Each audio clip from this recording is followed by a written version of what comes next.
The constitutional chaos in Puerto Rico continues as the newly sworn-in governor's position is declared unconstitutional.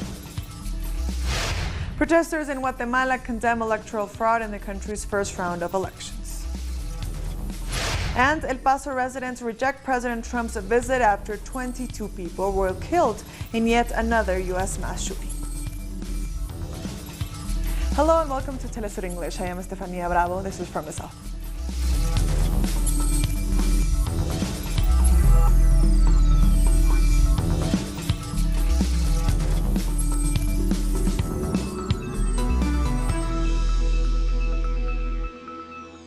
Today we begin in Puerto Rico, where the law used to appoint Pedro Pierluisi as Puerto Rico's governor has been unanimously ruled unconstitutional.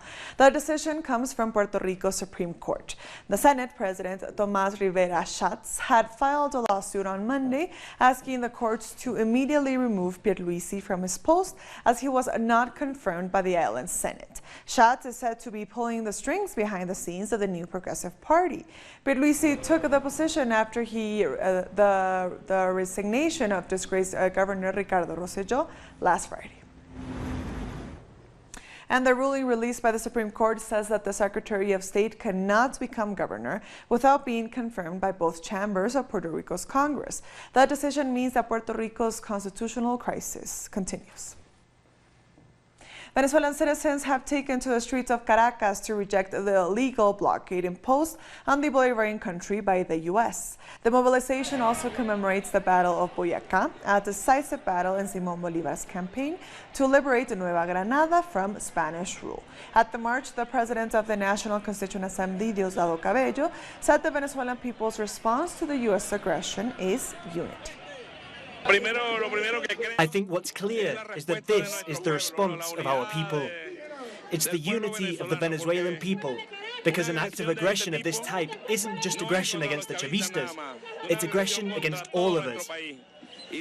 The response is one of patriotism, of love for our country, against an act of imperialism.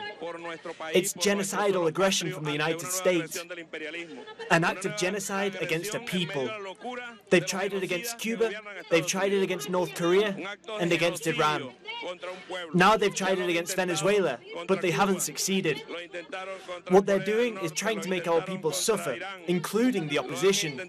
It's unnatural politics when sectors of the opposition celebrate sanctions against their own people, designed to make them suffer. And related to this, Venezuela's vice president has said that a food supply ship carrying 25,000 tons of soya for Venezuelan food production is being held at the Panama Canal. Rodriguez went on to say that the owner of the ship was informed by the insurance company that it is prevented from taking the cargo to Venezuela under U.S. sanctions. Moving on, the Ecuadorian Attorney General has asked for preventive detention for leftist former President Rafael Correa, former Vice President Jorge Glass, and 3 other former officials. The prosecution claims that the officials in the former Progressive administration committed acts of bribery, influence, trafficking, and illegal association. The former president's defense team dismissed the claims as incoherent. The Attorney General's office has come to these hearings maliciously, says that the former president, Rafael Correa, received a deposit in his bank account of $6,000. But at the same time, the Attorney General claims that there was bribery of $6, $7, or even $17 million in this case. I can't quite understand when will they stop with this nonsense. Paraguay citizens held a demonstration on Tuesday outside Congress to demand a political trial against the president and vice president over the Itaipu hydroelectric dam scandal. Last week, President Mario Abdo Benitez was forced to scrap an unfavorable energy deal with Brazil that was going to cost the nation hundreds of millions of dollars while giving Brazil greater control of the plant. Citizens say this scandal shows that Abdo and his vice president are incapable of leading the nation and much less of negotiating the deal in 2023. Thousands of citizens in Argentina marched during the day of San Cayetano, the patron saint of work and bread. Demonstrators carried banners and signs as they marched through Buenos Aires, demanding peace, bread, and work. Meanwhile, at the church of San Cayetano, thousands lined up outside as the doors were opened at midnight to pray against unemployment. Unemployment and inequality in Argentina have skyrocketed during the administration of Mauricio Macri as people are forced to live under increasingly worse austerity measures. The government promised us that in 3 years they were going to resolve the issue of employment, of hunger, and of poverty. And they've done just the opposite. They've exacerbated it in such a way that they are leaving us with a social catastrophe. And we are saying that we are not going to stop fighting for our rights. My son's situation is that he worked for 8 months in a factory. They let him go, and up to today he can't find work. He's 20 years old and he's single and lives with us. Because if he had a family, it would be hard for him, and well, we are here to ask for work for him.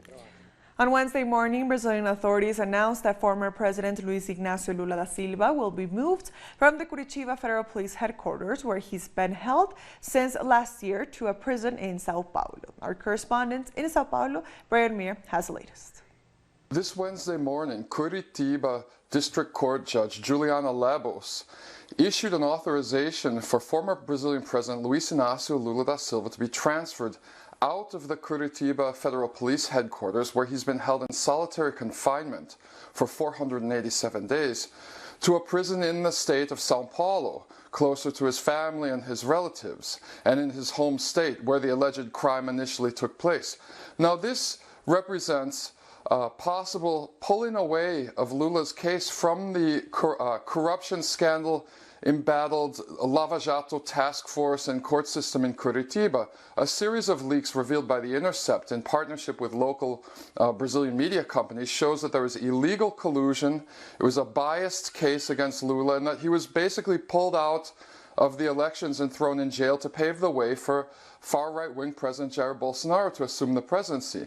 Now, there's a lot of options that could happen in Lula's transfer to São Paulo. He could be put into house arrest, for example, arguing about his advanced age, but the defense team insists that their primary goal is reversing all charges against the former president, which they argue are fundamentally flawed due to lack of material evidence and illegal collusion between the judge and the prosecutors.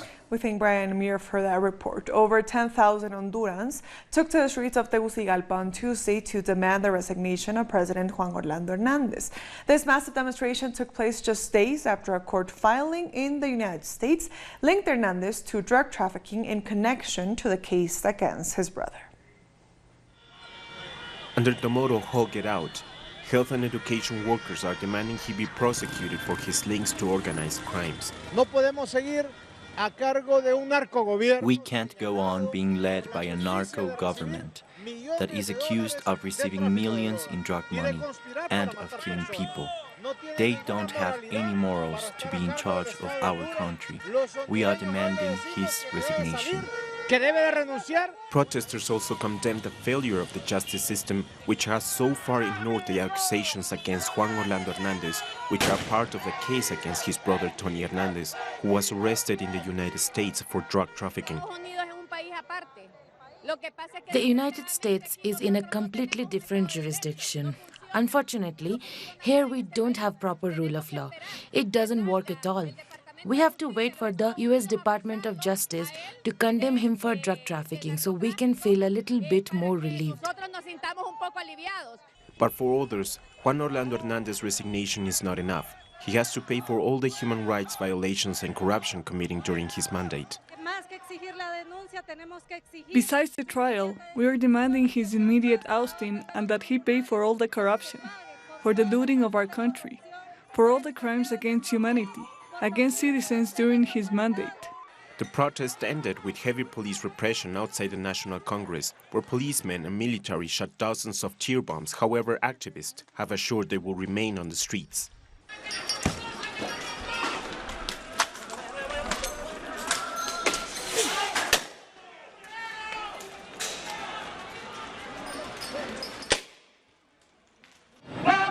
Let's keep fighting, my friends. Until this dictatorship goes down, we will remain on the streets. Despite repression, a new round of protests have been called all over the country by worker unions and civil society. We'll be back very soon. Stay with us.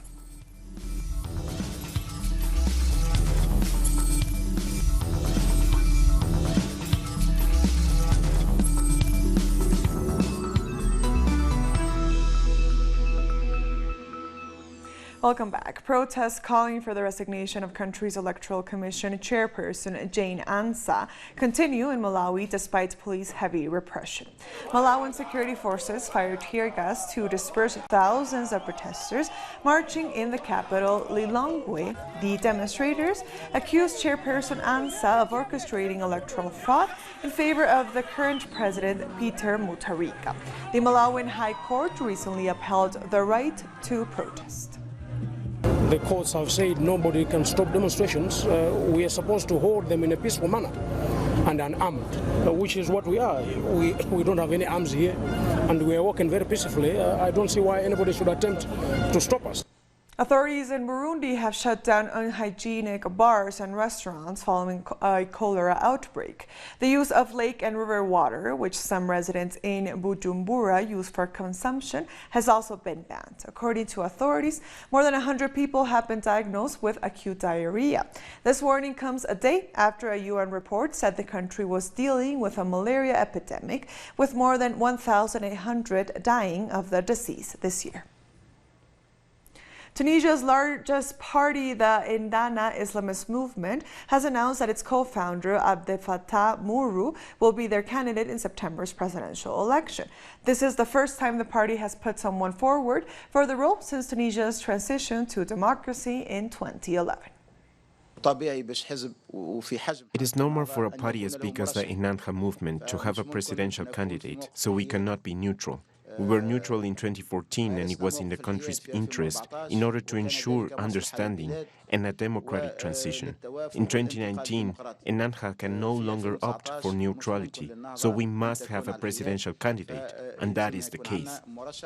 Mozambique's government and former rebel group Renamo have finally signed a peace deal agreed last week, aimed at ending years of armed conflict. The deal was signed by President Philip Nyusi and Renamo leader Osufu Momadi in Maputo's Peace Square.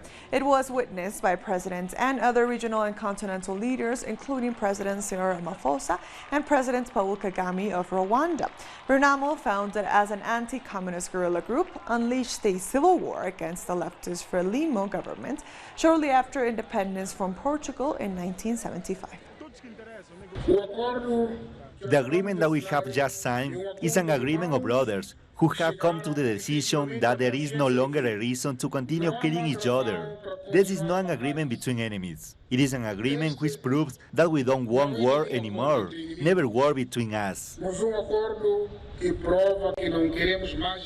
South African opposition leader Julius Malema has appeared in the country's equality court facing charges of intimidation and harassment. He has been taken to court by the South African Editors Forums, acting on behalf of 5 journalists who accuse Malema of inciting his supporters to attack journalists who are critical of his party. Malema, however, said the case against him is the work of his political enemies who are trying to take away his freedom of speech. Because we do not agree with any form of bullying, but our members should never be scared to engage robustly in a heated manner, especially with journalists who descend into the terrain of politics and want to be players in the political field. Those ones will engage them without being apologetic about it. But people should always use superior logic and win their arguments through facts, not through name-calling, not through intimidation. Still to come, bilateral relations between Pakistan and India continue to deteriorate after the latter's Kashmir declaration. Stay with us.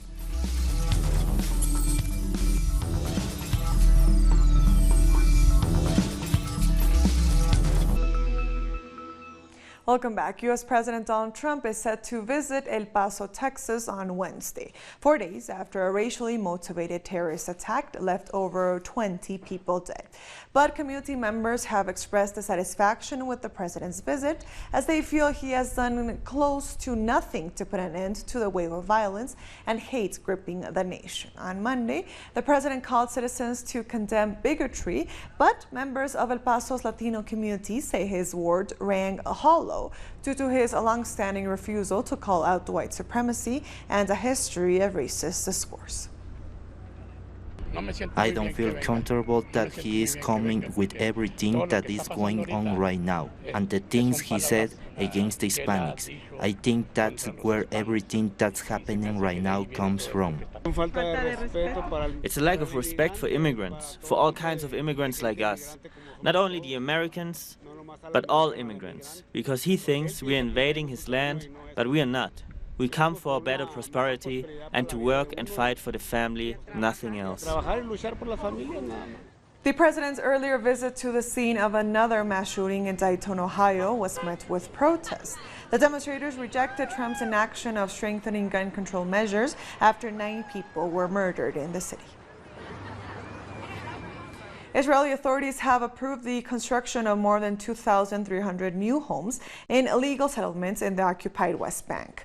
According to Peace Now, a non-governmental organization that monitors settlement building, Israel's Higher Planning Committee last week gave the green light for the new housing units. International law regards the West Bank, including East Jerusalem, as occupied territory and considers all Jewish settlements there to be illegal.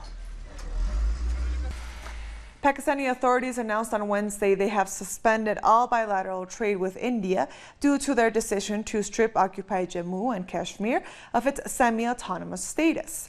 Pakistan has also expelled the Indian High Commissioner and announced they are downgrading diplomatic ties between the arch-rivals. Authorities also vowed to take the matter to the United Nations Security Council.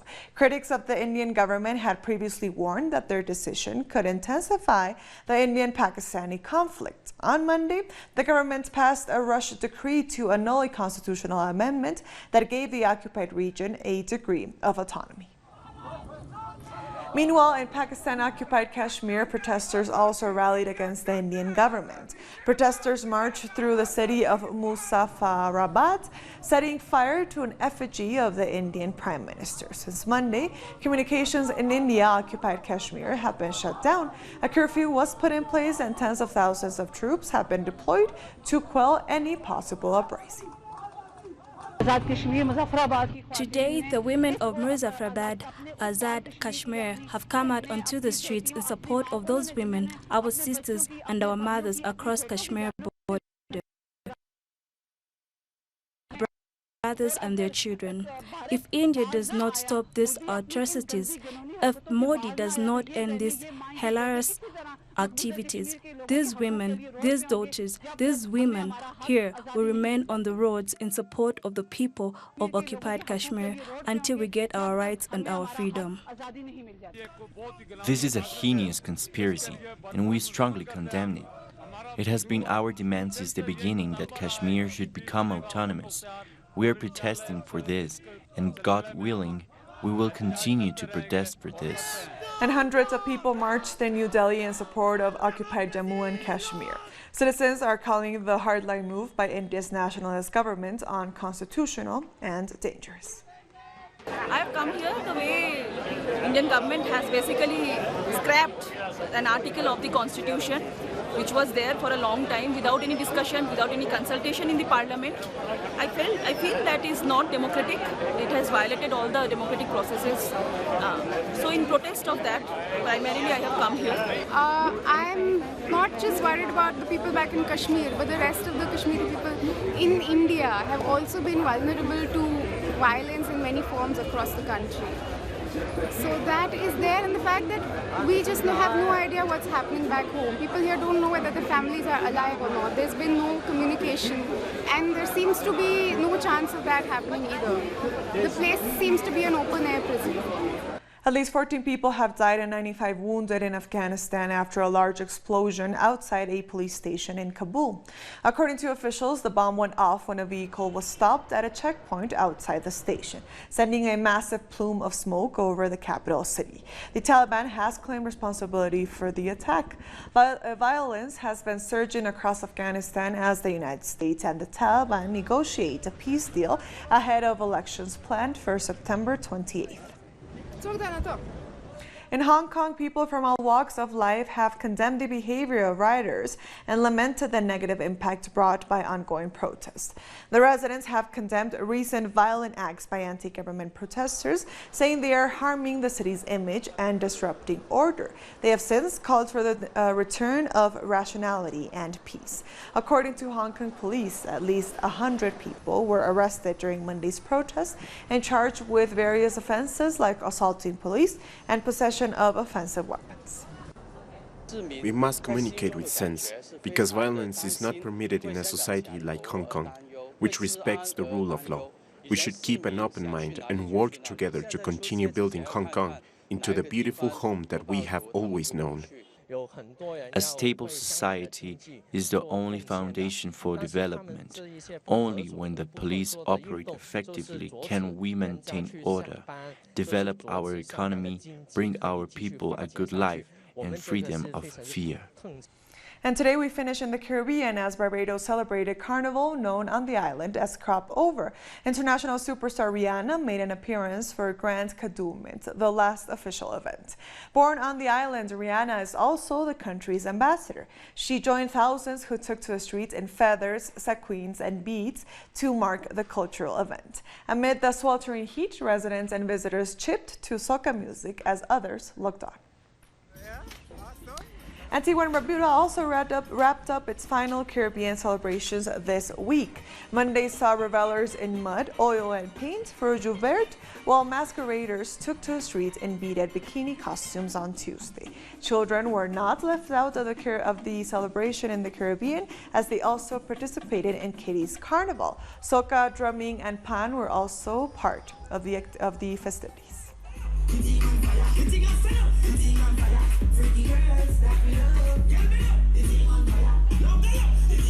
And with that story, we've come to the end of this news brief. These and other stories, as always, find them on our website at telesorenglish.net.